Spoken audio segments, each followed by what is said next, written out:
This is Kate Swoboda, also known as Kate Courageous from yourcourageouslife.com. And today I'm going to be talking about finding your purpose. This is such a great conversation in many ways because I think it's a great place to debunk some stress. So this conversation about finding your purpose often becomes you can't live a great life unless you are living your purpose. So you need to find your purpose. And this whole conversation about finding your purpose, I think, has just become so stressful for people because they're going, I don't know my purpose, and how can I even get started on living a great life until I know my purpose? And it becomes stressful.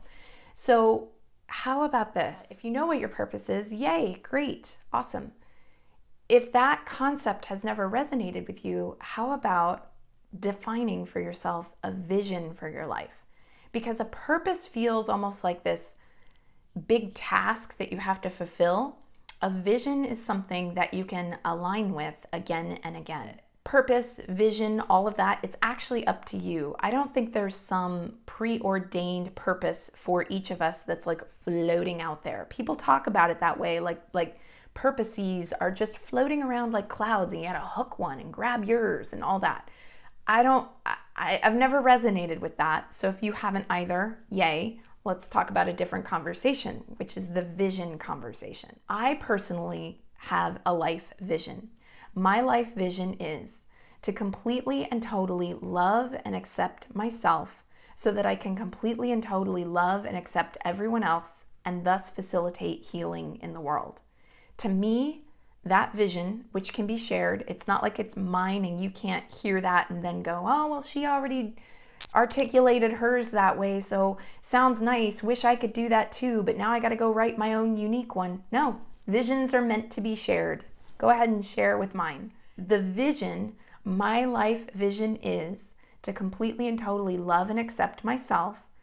That is because I have to start there. I believe I get to start there to be able to love and accept everybody else. I believe that the work does start within me. I don't believe that you can't truly love anyone else until you love yourself, but I do believe it's proportional.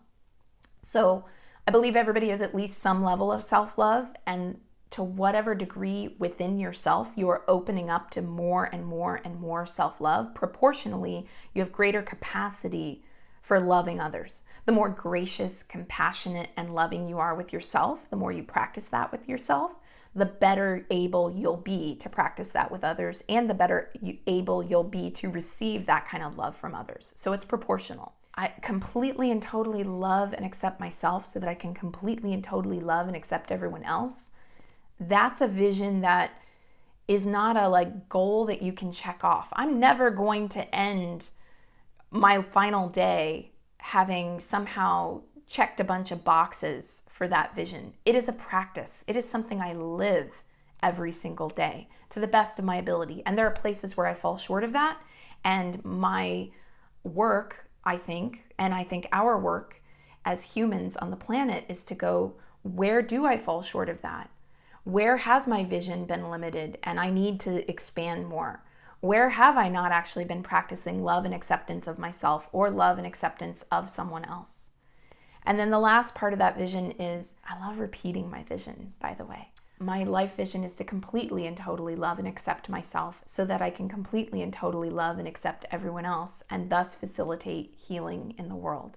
That facilitation of healing in the world is important to me. Again, there are times when I'm falling short. I'm an imperfect human. There are times when I've created harm rather than healing. But with a vision like that, again, that becomes my work.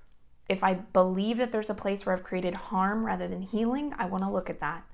If there's a place where I need to make amends or change my behavior, that's what I want to do to continue every single day to align with my vision.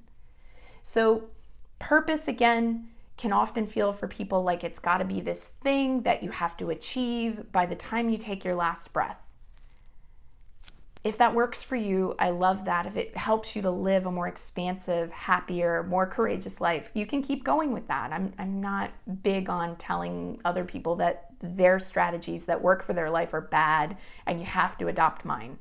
Not into that. If you've never resonated with the purpose conversation fully, back up and just go, what's my vision? And how can I use every single day and every single breath as a beautiful opportunity to really live in that vision?